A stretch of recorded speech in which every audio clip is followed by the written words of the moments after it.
Welcome you all my dear students. Fluid mechanics ಅಲ್ಲಿ question solve ಮಾಡ್ತಾ ಇದ್ವಿ. ದಿನ 5 ಕ್ವಶನ್ ಸಾಲ್ವ್ ಮಾಡ್ಬೇಕಂತ ಹಠ ಹಿಡಿದಿದ್ದೇವೆ. ದಿನ 5 ಕ್ವಶನ್ಸ್ ನ ಅದರದ್ದು ಆಪ್ಷನ್ಸ್ ಥಿಯರಿ ಗೀರಿ ಎಲ್ಲವನ್ನು ಕರೆಕ್ಟ್ ಆಗಿ ನೋಡ್ಕೊಂಡು ನಾಲೆಜ್ ಇಂಪ್ರೂವ್ಮೆಂಟ್ ಮಾಡ್ಕೊಳ್ಳೋಣ. ಬನ್ನಿ. Bulk modulus of fluid is the ratio of bulk modulus of the fluid ಅಂತೆ. ಬಲ್ಕ್ ಮಾಡ್ಯುಲಸ್ ಇಲ್ಲರ ಇರಲಿ, ಸ್ಟ್ರೆಂತ್ ಆಫ್ ಮಟೀರಿಯಲ್ ಒಳಗಡೆ ಇರಲಿ, ಎಲ್ಲ ಒಂದೇ. ಕೆ ಅಂದ್ರೆ ಏನು? Bulk modulus of the fluid is equal to stress divided by volumetric strain ಅಪ್ಪ. But fluid ಅಂದಿರೋದ್ರಿಂದ ಇವ್ರು ಏನ್ ಮಾಡ್ತಾರೆ ಗೊತ್ತೇನು? K is equal to stress ನ ಅವ್ರು ಏನಂತಾರೆ ಅವರು ಚೇಂಜ್ ಇನ್ ಪ್ರೆಷರ್ ಅಂತಾರೆ. ಆಮೇಲೆ volumetric strain change in volume by total original volume ಇದೆ ಸೇಮ್. ಬಟ್ ಒಂದು ಸ್ವಲ್ಪ ಹಿಂಗ್ ಬರೀತಾರೆ ಇವರು ಫ್ಲೂಯಿಡ್ ಮೆಕ್ಯಾನಿಕ್ಸ್ ನವರು. ಸ್ಟ್ರೆಂತ್ ಆಫ್ ಮಟೀರಿಯಲ್ ಹಿಂಗ್ ಬರೀತಾರೆ ಅಷ್ಟೇ. ಯಾರು ಡಿಫ್ರೆನ್ಸ್ ಅಷ್ಟೇ ಮತ್ತೇನಿಲ್ಲ. ನೋಡೋಣ. Okay, the bulk modulus bulk modulus of the fluid is the shear stress to the shear strain ಅಂತ. ಹೌದಾ? Shear stress to the shear strain ಏನೋ ಅಲ್ಲ, ಅದು ಮಾಡ್ಯುಲಸ್ ಆಫ್ ರಿಜಿಡಿಟಿ ಅಂತಾರೆ. ದೇರ್ಫೋರ್ ಅದು ಆಗ್ಲಿಲ್ಲ. ಸೆಕೆಂಡ್ ಏನಂತಾರೆ ನೋಡು, increase in volume to the viscosity of the fluid ಅಂತ. Increase in volume to the viscosity of the fluid ಸಂಬಂಧ ಇಲ್ಲ, ಸೂತ್ರ ಇಲ್ಲ. Increase in pressure to the volumetric strain ಅಂತ. ಕರೆಕ್ಟ್ ಇತ್ತು. ಚೇಂಜ್ ಇನ್ ಪ್ರೆಷರ್ ಅಂದಿವಲ್ಲ ಇಲ್ಲಿ. ಓಕೆ, ಇದು ಸ್ವಲ್ಪ ಕರೆಕ್ಟ್ ಅನ್ಸಕತ್ತೈತೆ. Critical velocity to the velocity of the fluid. ಆಯ್ತು, ತಪ್ಪು ನಡೆ. ಹೌದಾ? ಸಂಬಂಧ ಇಲ್ಲ. ಸಂಬಂಧ ಇತ್ತಂದ್ರೆ ಅದು ಯಾಕಲ್ಲ ಅಂತ ನಿಮ್ಗೆ ಹೇಳ್ತೀನಿ. ಈಗ ಇದಕ್ಕೂ ಮತ್ತು ಇದಕ್ಕೂ ಯಾವುದಕ್ಕೂ ಸಂಬಂಧ ಇಲ್ಲ. ಇದಕ್ಕೆ ಇತ್ತು ಒಂದ್ ಸ್ವಲ್ಪ ಏನ್ ಹೇಳಿದೆ, ಅದಕ್ಕೆ ಮಾಡ್ಯುಲಸ್ ಆಫ್ ರಿಜಿಡಿಟಿ ಅಂತಾರೆ, ಶಿಯರ್ ಮಾಡ್ಯುಲಸ್ ಅಂತಾರೆ. ಓಕೆ, ಇವು ಯಾವಕ್ಕೆ ಸಂಬಂಧ ಇಲ್ಲ. Therefore C option correct answer. The buoyancy depends upon the buoyancy ಅಂದ್ರೆ ಏನು? ಒಂದ್ ನಿಮಿಷ ಈ ಕಡೆ ಬಾರಿ ಹೇಳ್ತೀನಿ. ಹಿಂಗೊಂದು ಸರ್ಫೇಸ್ ಇತ್ತು ಅಂತ ತಿಳ್ಕೊಡ್ರಿ. ಈ ಸರ್ಫೇಸ್ ಅಲ್ಲಿ ನಿಮ್ಮ ಹತ್ರ ಒಂದು ಕಟ್ಟಿಗೆ ಅದ ಅಂತ ತಿಳ್ಕೊಡ್ರಿ. ಏನಿದು ಏನಿದು ಏನಿದು ಏನಿದು ಕಟ್ಟಿಗೆ. ಓಕೆ, ಈ ಕಟ್ಟಿಗೆದ ಏನೋ ಇರಲಿ, ಅದು ಆ ಕಟ್ಟಿಗೆನ ತಗೊಂಡು ಬಂದು ನೀರೊಳಗೆ ಹಾಕಿದ್ರೆ ಏನಾಗ್ತದ? ಏನಾಗ್ತದ? ಈ ಕಟ್ಟಿಗೆ ನೀರೊಳಗೆ ಹಾಕಿದ್ರ ಇದು ಹಗುರ ಆಗ್ತದ. ಇದು 5 kg ಇತ್ತ ಅಂತ ತಿಳ್ಕೊಡ್ರಪ್ಪ. ಇಲ್ಲಿ ಬಂತಂದ್ರೆ ಅದು ಇದನ್ನ ನೀವು ಕೈ ಹಿಡಿದು ಚೆಕ್ ಮಾಡಿದ್ರಿ ಅಂತ ನಿಮ್ಗೆ ಗೊತ್ತಾಗ್ತದ ಇದು ಅಷ್ಟು ಇರಂಗಿಲ್ಲ, ಸ್ವಲ್ಪ ಹಗರಾಗಿರ್ತದೆ. ಹಾಗೆ 3 kg ಆಗಿದೆ ಅಂತ ತಿಳ್ಕೊಡ್ರಿ. ಹಂಗಾರೆ 2 kg ಏನಾಗ್ತಿದ್ದು? ಇದು 5 kg ಕೆಳಗೆ ಬಂದಿತ್ತು, ಬಟ್ ಅದಕ್ಕೆ 2 kg ರೆಸಿಸ್ಟೆನ್ಸ್ ಬರ್ತದ. ಹಂಗಾಗಿ ಅದು 3 kg ಆಗಿತ್ತಂದ್ರ ಇದರ ಅರ್ಥ ಈ 2 kg ಏನಂತಲ್ಲ, ನೀರಿನಿಂದ ಬಂದಂತ ರೆಸಿಸ್ಟೆನ್ಸ್, ಇದಕ್ಕ ಬಯಾನ್ಸಿ ಅಂತಾರೆ. ಫಿಯಾನ್ಸಿ ಅಲ್ಲ. ಇದಕ್ಕೇನಂತಾರ? ಬಯಾನ್ಸಿ ಅಂತ ಕರೀತಾರೆ. ಈ ಬಯಾನ್ಸಿ ಈ 2 kg ಹೆಂಗ್ ತೆಗದ್ರಿ ಸರ್ ಅಂತಂದ್ರೆ, ಬಾಳ ಚಂದ ಆರ್ಕಿಮಿಡಿಸ್ ಹೇಳ್ತಾನೆ. ಏನಂತ? ಆರ್ಕಿಮಿಡಿಸ್ ಏನ್ ಹೇಳಿದ್ದ ಗೊತ್ತಾ ನಿಮಗ? ಒಂದು ಸ್ನಾನ ಮಾಡ್ಲಿಕ್ಕೆ ಹೋಗಿದ್ನಂತೆ ಅವನು. ಒಂದು ಬ್ಯಾರಲ್ ನೋಡಿ ಅದ್ರ ಮೇಲೆ ಒಳಗಡೆ ಜಿಗಿದ್ ಬಿಟ್ಟ ಅಂತ. ಓಕೆ, ಇಷ್ಟು ನೀರಿದ್ವು ಅಂತ ಅದರಲ್ಲಿ. ಇದ್ರೊಳಗೆ ಏನ್ ಮಾಡ್ತಾನಂತ ಅಂತೇಳಿ ಜಿಗಿದ್ ಬಿಡ್ತಾನೆ. ಜಿಗಿದ ತಕ್ಷಣ ನೀರು ಹೊರಗಡೆ ಚೆಲ್ಲಿದ್ವಂತೆ. ಚೆಲ್ಲಿದಾಗ ಅವನಿಗೆ ಜ್ಞಾನೋದಯ ಆತಂತೆ. ಏನಂತ? ನನ್ನ ಬಾಡಿ ಎಷ್ಟು ವಾಲ್ಯೂಮ್ ಐತ್ ನೋಡು, ಅಷ್ಟು ವಾಲ್ಯೂಮ್ನಷ್ಟು ನೀರು ಹೊರಗೆ ಬಂದವು ಅಂತ. ಓಕೆ, ಅಷ್ಟು ವಾಲ್ಯೂಮ್ನಷ್ಟು ನೀರು ಹೊರಗೆ ಬಂದವು ಅಂತ. ಇನ್ನೊಂದು ಬಹಳ ಇಂಟ್ರೆಸ್ಟಿಂಗ್ ಏನ್ ಗೊತ್ತಾ? ಈ ನೀರು ಹೊರಗೆ ಏನ್ ಸ್ಪಿಲ್ ಆದ್ವಲ್ಲ, ಆ ಸ್ಪಿಲ್ ಆದ ನೀರನ್ನ ನೀ ಏನಾದ್ರೂ ವೇ ಮಾಡಿದ್ರೆ, ಇದ್ರದ್ದು ವೇಟ್ ಆ ಮನುಷ್ಯನಿಗೆ ಆ ನೀರು ಹಾಕುವ ಅಪೋಸಿಷನ್ ಇರ್ತೈತಿ. ಇದೇ ಬಯಾನ್ಸಿ ಫೋರ್ಸ್. ಏನಂತೆ? ಹಾಗಾದ್ರೆ ಈ ಕಟ್ಟಿಗೆ ಏನೈತಲ್ಲ, ಈ ಕಟ್ಟಿಗೆ ಪೀಸು ನೀರೊಳಗೆ ಹಾಕಿದ ತಕ್ಷಣ ಒಂದಿಷ್ಟು ನೀರು ಹೊರಗಡೆ ಬರ್ತದ. ಆ ನೀರು ಹೊರಗಡೆ ಬಂತಲ್ಲ, ಅದಕ್ಕೆ ಡಿಸ್ಪ್ಲೇಸ್ಡ್ ವಾಟರ್ ಅಂತ. ಎಷ್ಟು ಅಮೌಂಟ್ ಆಫ್ ವಾಟರ್ ಡಿಸ್ಪ್ಲೇಸ್ ಆಯ್ತಲ್ಲ ಹೊರಗಡೆ, ಆ ಡಿಸ್ಪ್ಲೇಸ್ ಆಗಿದ್ದು ವಾಟರ್ದು ವೇಟ್ ಅದು 2 kg ಇರ್ತೈತಿ. ಅದು 2 kg ಇರ್ತದೆ ಅಂದ್ರೆ ಅದು ಅಷ್ಟು ಅಪೋಸಿಷನ್ ಬಂದಿರ್ತದ. ಇದು ಬಯಾನ್ಸಿ. ನೋಡೋಣ ಆಪ್ಷನ್ ಏನ್ ಕೊಟ್ಟನ, ಹೆಂಗ್ ಕೇಳ್ತಾನಂತ. The buoyancy depends upon the pressure with which the liquid is displaced. ಅಲ್ಲ. ಪ್ರೆಷರ್ ಅನ್ನು ಇದು ಲಿಕ್ವಿಡ್ ಡಿಸ್ಪ್ಲೇಸ್ ಆಗಿದ್ದು ಪ್ರೆಷರ್ ಅನ್ನು ಅಲ್ಲ. Weight of the liquid displaced. ನೋಡು, weight of the liquid displaced. Correct ಅನ್ಸಕತ್ತೈತಲ್ಲ? ಕರೆಕ್ಟ್ ಅನ್ಸಕತ್ತದ. ವಿಸ್ಕಾಸಿಟಿ ಆಫ್ ದ ಸಂಬಂಧ ಇಲ್ಲ, ಸೂತ್ರ ಇಲ್ಲ. ಕಾಂಪ್ರೆಸಿಬಿಲಿಟಿ ಆಫ್ ದ ಫ್ಲೂಯಿಡ್ ಸಂಬಂಧ ಇಲ್ಲ, ಸೂತ್ರ ಇಲ್ಲ. ನೋಡಿ, 2 ಆಪ್ಷನ್ ನಾವು ಈಸಿಯಾಗಿ ತೆಗಿಬಹುದು, ಬಟ್ 2 ಆಪ್ಷನ್ ಒಳಗಡೆ ಸ್ವಲ್ಪ ಟಫ್ ಇರ್ತದ. therefore this is the weight of the liquid displaced. ಹಂಗಾರೆ ಒಂದು ಪ್ರಾಬ್ಲಮ್ ಮಾಡ್ತೀರಿ, ಬರ್ಕೊಡ್ರಿ ನೋಡೋಣ. ಬರ್ಕೊಡ್ರಿ. Specific gravity of the steel 7.85 ಐತಿ. Dimension of the steel box ಎಷ್ಟದ ಅಂತಂದ್ರ 100 mm by 100 mm by 10 mm ಐತಿ. ಓಕೆ, ಇಷ್ಟೈತಿ. Then what is the submerged weight? What is the submerged weight of the steel block in the water? ಅಂದ್ರೆ ಏನಂತ ಹೇಳಕತ್ತೆ ನಾವು, ನಿನ್ನ ಹತ್ರ ಒಂದು ಸ್ಟೀಲ್ ಬ್ಲಾಕ್ ಐತಿ. ಎಷ್ಟಿದು? 10 ಸೆಂಟಿಮೀಟರ್ ದೊಡ್ಡದಿದು. 10 ಸೆಂಟಿಮೀಟರ್ ಅಂದ್ರೆ ನಿಮ್ದೊಂದು ಅರ್ಧ ಗೇಣು. ಹೌದಾ? ಅರ್ಧ ಗೇಣು ಅಷ್ಟು ಅಂತ ತಿಳ್ಕೊಳ್ರಿ. 10 ಸೆಂಟಿಮೀಟರ್ ಇದು 10 ಸೆಂಟಿಮೀಟರ್, ಇದು 10 ಸೆಂಟಿಮೀಟರ್, ಇದು 10 mm 1 ಸೆಂಟಿಮೀಟರ್ ಒಂದು ಸ್ಟೀಲ್ ಪ್ಲೇಟ್ ಐತಿ ಇದು. ಓಕೆ, ಈ ಸ್ಟೀಲ್ ಪ್ಲೇಟ್ ಹಂಗ ಸ್ಟೀಲ್ ಪ್ಲೇಟ್ ವೇಟ್ ಎಷ್ಟೈತಿ ಯಾರು ಹೇಳ್ತೀರಿ? ಎಷ್ಟು ಬರುತ್ತೆ? What is the weight of this steel block? ಹೆಂಗ್ ಮಾಡ್ತೀರಿ ನೋಡು, ಆಲ್ರೆಡಿ ಫಸ್ಟ್ ಲೆಕ್ಚರ್ ಒಳಗೆ ಹೇಳಿನಿ. 7.85 ಏನಿದು ಸ್ಪೆಸಿಫಿಕ್ ರೇಟ್, ಹಂಗಾರೆ ಡೆನ್ಸಿಟಿ ಎಷ್ಟು ಆಗ್ತದೆ ಅದ್ರದ್ದು?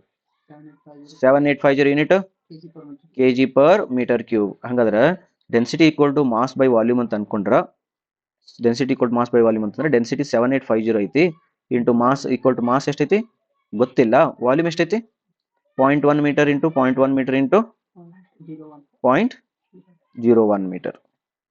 ಎಷ್ಟಾಯ್ತು ನೋಡಿ mass? 7850 into 7850 into 0.1 into 0.1 into 0.01 ಎಷ್ಟು ಬಂತಿದು? 0.785 kg. ಓಕೆನಾ? ಇದು 0.785 kg ಬಂತು. ಓಕೆ, ಆನ್ಸರ್ ಎಷ್ಟು ಬಂತಿದೆ ಅಂತಂದ್ರೆ ಮಾಸ್ 0.785 kg ಬಂತು. ಇದ್ರದ್ದು ಮಾಸ್ ಅದು 0.785 kg ಇದ್ರದ್ದು ಮಾಸ್. ಈಗ ಇದನ್ನ ನಾನು ನೀರೊಳಗೆ ಹಾಕಿದೆ ಅಂತ ತಿಳ್ಕೊಡ್ರಿ. ನೀರೊಳಗೆ ಹಾಕಿದ್ರೆ ಇದು ಎಷ್ಟು ಡಿಸ್ಪ್ಲೇಸ್ ಆಕೈತಿ? ಇದು ಎಷ್ಟು ನೀರನ್ನ ಡಿಸ್ಪ್ಲೇಸ್ ಮಾಡ್ತದ? ಎಷ್ಟು ನೀರನ್ನ ಡಿಸ್ಪ್ಲೇಸ್ ಮಾಡ್ತದ? ಅಮೌಂಟ್ ಆಫ್ ಅಥವಾ ವಾಲ್ಯೂಮ್ ಆಫ್ ವಾಟರ್ ಡಿಸ್ಪ್ಲೇಸ್ಡ್ ಎಷ್ಟಾಗ್ತದ? 0.1 ಇಂಟು 0.1 ಇಂಟು 0.01 ಇಷ್ಟು ವಾಲ್ಯೂಮ್ ಏನ್ ಮಾಡ್ತೈತಿ ಇದು ಡಿಸ್ಪ್ಲೇಸ್ ಮಾಡ್ತು 1 × 10⁻⁴ ಮೀಟರ್ ಕ್ಯೂಬ್. ಹಾಗಾದ್ರೆ ಇಷ್ಟನ್ನು ಡಿಸ್ಪ್ಲೇಸ್ ಮಾಡ್ತಂದ್ರ ನೀರ್ ಎಷ್ಟು ಕೆಜಿ ಇರ್ಬೋದು? therefore weight of water displaced is equal to weight ಬೇಕಿತ್ತು ಅಂತಂದ್ರ density of the water into volume of the water. ಇದು ಬಂತು 0.1 kg. ಇದು 0.1 kg. ಹಾಗಾದ್ರೆ ಮ್ಯಾಲಿಂದ ಬರಕತ್ತದ 0.785 ಕೆಳಗಿಂದ ಅಪೋಸಿಷನ್ ಬರಕತ್ತದ 0.1. ಹಾಗಾದ್ರೆ ಆ ಬಾಡಿ ಏನೈತಿಲ್ಲ ಅದರದ್ದು ನೆಟ್ ಫೋರ್ಸ್ 0.685 ಬರ್ತೈತಿ. ಅದು ಅಷ್ಟು ಹಗುರತೆಯನ್ನ ಫೀಲ್ ಮಾಡಿಸುತ್ತದ. ಹೇಳಿದಾ? ಏನೇ ಡೌಟ್? ಇದು ಮುಳುಗುತ್ತ ತೇಲುತ್ತ? ಪಕ್ಕ 100%? ಎಸ್. ಯಾಕ? ಯಾವ ಅನ್ಬಾರ್ದು. Specific gravity okay, no problem. But ಇಲ್ಲಿ ನೋಡ್ರಲ್ಲ, ಮೇಲಿಂದ ಬರುವ ಲೋಡ್ ಜಾಸ್ತಿ ಅದ, ರೆಸಿಸ್ಟೆನ್ಸ್ ಏನದ ಕಡಿಮೆ ಅದ, ಹಂಗಾಗಿ ಏನಾಗುತ್ತ ಮುಳುಗುತ್ತದ. ಅರ್ಥೈತಾ? ಓಕೆ, ಒಂದು ಕ್ವಶನ್ ಕೇಳ್ತೀನಿ ನೋಡು, ನಿಮ್ಗೆ ಪ್ರಾಕ್ಟಿಕಲಿ ಥಿಂಕ್ ಮಾಡ್ರಿ. ಒಂದು ದೊಡ್ಡ ಬಲೂನ್ ಇತ್ತು ಅಂತ ತಿಳ್ಕೊಡ್ರಿ, ಇಷ್ಟು ದೊಡ್ಡ ಬಲೂನ್. ಈ ಬಲೂನ್ ಅನ್ನ ನೀರಿನ ಮೇಲೆ ಹಿಂಗ್ ಕುಂದಿರ್ತದ, ಅದು ಇಷ್ಟು ಹೌದಾ, ಹಿಂಗ್ ಕುಂತಿರ್ತದ. ಬಾಳ ಅಂದ್ರ ಇಷ್ಟು ಒಳಗೆ ಹೋಗಿರ್ಬೋದು ಅಷ್ಟ, ಹೌದಾ? ಈಗ ಇದನ್ನ ಒತ್ತರಿ ಅಂತಂದ್ರೆ ಎಷ್ಟು ಫೀಲ್ ಮಾಡ್ತೀರಿ? ಭಾಳ ಫೋರ್ಸ್ ಹಾಕಿ ಒತ್ತಬೇಕಲ್ಲ ಇದನ್ನ, ಹೌದಲ್ಲ? ಎಷ್ಟು ಹಿಂಗ್ ಕೈ ಹಿಡ್ಕೊಂಡು ಹಿಂಗ್ ಹರಸಾಹಸ ಮಾಡಿ ಒತ್ತಬೇಕು ಅದನ್ನ, ಹೌದಲ್ಲ? ಹಿಂಗ್ ಕೈ ಈ ಕಡೆ ಬಳದ ಹಿಂಗ ಕೈ ಹಿಡ್ಕೊಂಡು ಒತ್ತಬೇಕಾಗ್ತದ. ಹಿಂಗ್ ಒತ್ತಿದಾಗ ಏನಾಗ್ತದ, ಹಿಂಗ್ ಕಾಲ ಅಥವಾ ಕೈ ತಗೊಂಡು ಒತ್ತಬೇಕಾಗ್ತದೆ. ಇದು ಅಂದ್ರೆ ಅಷ್ಟಾಗಿ ಫೋರ್ಸ್ ಹಾಕ್ಬೇಕು, ಬಿಕಾಸ್ ಇದು ಒಳಗ್ ಹೋಯ್ತು ಅಂದ್ರೆ ಇಷ್ಟು ನೀರು ಎಕ್ಸ್ಪೆಲ್ ಆಗ್ತಿತ್ತು ಹೊರಗೆ. ಅದ್ರದ್ದು ವೇಟ್ ನಷ್ಟು ಲೋಡ್ ನಿಮ್ಗೆ ಅಪ್ಪೋಸ್ ನೋಡ್ತದೆ, ಅಂದ್ರೆ ಅಷ್ಟು ಅಪೋಸಿಷನ್ ಬರ್ತದೆ. ದಟ್ಸ್ ವೈ ದೊಡ್ಡ ಏನು ಹಾಲೋ ಸ್ಟ್ರಕ್ಚರ್ಸ್ ಏನಿರ್ತಲ್ಲ, ಅವು ಹಾಲೋ ಏನಿರ್ತಾವಲ್ಲ ಅಂತ ಅವನ್ನ ಒತ್ತದು ಭಾಳ ಟಫ್ ಆಗ್ತದೆ. ನೀವು ಸಣ್ಣದಾಗಿ ಇದನ್ನ ಮಾಡಿ ಬಲೂನ್ ಹಾಲೋ ಇರ್ತಿಲ್ಲ. ನೆಕ್ಸ್ಟ್ ಈಗ ಫಾರ್ ಎಕ್ಸಾಂಪಲ್ ಈ ಸಣ್ಣದಾಗಿ ಇನ್ನೊಂದು ಮಾಡಿರಿ ಎಕ್ಸಾಂಪಲ್. ಹಿಂಗ್ ನೀರೊಳಗ ಒಂದು ಲೋಟ ತಗೊಳ್ತೀರಿ ನೀವು. ಆ ಲೋಟನ ಏನ್ ಮಾಡ್ತೀರಿ, ಹಿಂಗ ಡಬ್ಬ ಹಾಕ್ತೀರಿ. ಹಿಂಗ ಡಬ್ಬ ಹಾಕಿ ಒತ್ತೀರಿ ಅದನ್ನ, ಒತ್ತು ಹೌದಾ? ಅದು ಎರಡು ಸಮ ಲೆವೆಲ್ ಸರ್ಫೇಸ್ ಇದ್ದಾಗಂತೂ ನೀರ್ ಒಳಗೆ ಹೋಗಂಗಿಲ್ಲ. ಅಂದ್ರೆ ಇಷ್ಟು ವಾಲ್ಯೂಮ್ ನಷ್ಟು ಏನಾಗ್ತಿರ್ತ ಡಿಸ್ಪ್ಲೇಸ್ ಆಗಿರ್ತೈತದ. ಹಂಗಾಗಿ ನೀವು ಇಷ್ಟು ವಾಟರ್ದು ಎಷ್ಟು ಡಿಸ್ಪ್ಲೇಸ್ ಆಗುತ್ತಲ್ಲ ಅಷ್ಟು ಅಪೋಸಿಷನ್ ಬರ್ತಿರ್ತದೆ. ನೋಡು ಬಯಾನ್ಸಿ ನಿಮ್ದು ಈ ಒಳಗಡೆ ಮಟೀರಿಯಲ್ ಏರ್ ಐತೋ, ಪ್ಲಾಸ್ಟಿಕ್ ಐತೋ, ಸ್ಟೀಲ್ ಐತೋ, ವುಡ್ ಐತೋ, ಖಾಲಿ ಐತೋ, ಅದ್ರ ಮೇಲೆ ಮ್ಯಾಟರ್ ಆಗಲ್ಲ.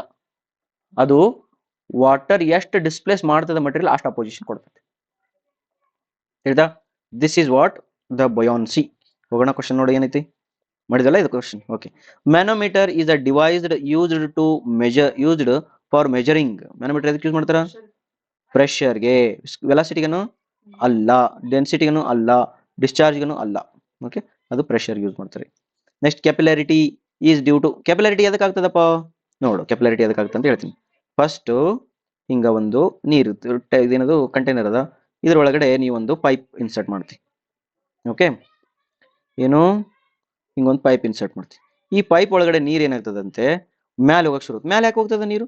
ಬಿಕಾಸ್ ಇದು ನೀರು ಇದು ಹಿಂಗಿರ್ತೈತೆ, ಫಸ್ಟ್ ಇಲ್ಲಿಗೆ ಇರ್ತೈತೆ ನೀರು, ಇಷ್ಟ ಇರ್ತೈತೆ. ಯಾಕಂದ್ರೆ ನೀವು ಒತ್ತಿದಾಗ ಅವಾಗ ಏನಾಗ್ತಾ ಇದು ಇಲ್ಲಿ ತನಕ ಬರಕತ್ತ, ಇಲ್ಲಿ ತನಕ. ಯಾಕೆ ಇಲ್ಲಿ ತನಕ ಬಂತು ಅಂದ್ರೆ ಇದು ಇಷ್ಟು ನೀರು ಹೊರಗೆ ಇಷ್ಟ ಐತಿ, ಹಂಗಾಗಿ ಇಷ್ಟು ನೀರು ಅದು ಮೇಂಟೈನ್ ಮಾಡ್ತೈತಿ.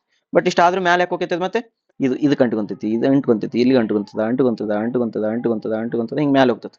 ಎಲ್ಲಿ ತನಕ ಹೋಗ್ತದ? ಒಂದ್ ಪರ್ಟಿಕ್ಯುಲರ್ ಹೈಟ್ ತನಕ ಹೋಗ್ತದ. ಹೈಟ್ ಮೇಲೆ ಹೋದ್ಮೇಲೆ ಎಷ್ಟು ಎತ್ತರಕ್ಕೆ ಹೋಗಿರ್ತದಲ್ಲ ಅದ್ರದ್ದು ವೇಟ್ ಏನೈತಲ್ಲ, ಇದ್ರದ್ದು ವೇಟ್ ಅದ್ ಮತ್ತೆ ಕೆಳಗೆ ತೊಗೊಂಬರಕ್ ಶುರು ಮಾಡುತ್ತೆ. ಹಂಗಾದ್ರೆ ಸರ್ಫೇಸ್ ಟೆನ್ಷನ್ ಮ್ಯಾಲೆ ಹೋಗ್ಬೇಕಂತದ, ವೇಟ್ ಕೆಳಗೆ ಬಾ ಅಂತದ. ಇವರಿಬ್ರು ಒಂದು ಪಾಯಿಂಟ್ ಒಳಗಡೆ ಇಕ್ವಿಲಿಬ್ರಿಯಂ ಮೇಂಟೈನ್ ಮಾಡಿಬಿಡ್ತಾರೆ. ಇಕ್ವಿಲಿಬ್ರಿಯಂ ಮೇಂಟೈನ್ ಮಾಡಿದ ಹೈಟ್ ಏನೈತಲ್ಲ ಆ ಹೈಟ್ಗೆ ಕೆಪಿಲರಿ ಹೈಟ್ ಅಂತ ಕರೀತಾರೆ. ಅದಕ್ಕೆ ನಂತರ ಕೆಪಿಲರಿ ಹೈಟ್ ಅಂತ ಕರೀತಾರೆ. ಹಾಗಾದ್ರೆ ಹೇಳ್ರಿ, capillarity is due to surface tension? ಹೌದು, ಅದು ಕಂಬ ಹತ್ಕೊಂತ ಹೋಯ್ತು. ಕೊಹೆಷನ್? ಹೌದು.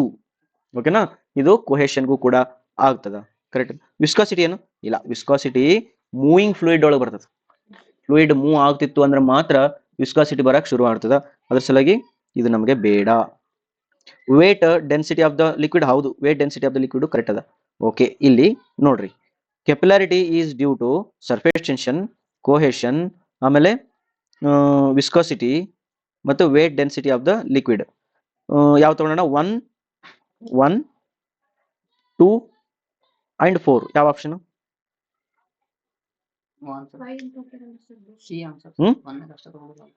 5 ಅಂತ ಒಂದು ಹಾಕಿನಲ್ಲ ಇವ ಕಳ್ಳ. ಇದೊಂದು ತೆಗಿದ್ ಏನೋ ತಪ್ಪಾಗೈತೇನೆ, ಹೋಗ್ಬಿಟ್ಟು ತೆಗೆದ್ಬಿಡು. ಯಾವ್ದು ಆಪ್ಷನ್ ಆಗ್ತೀರಿ ಈಗ?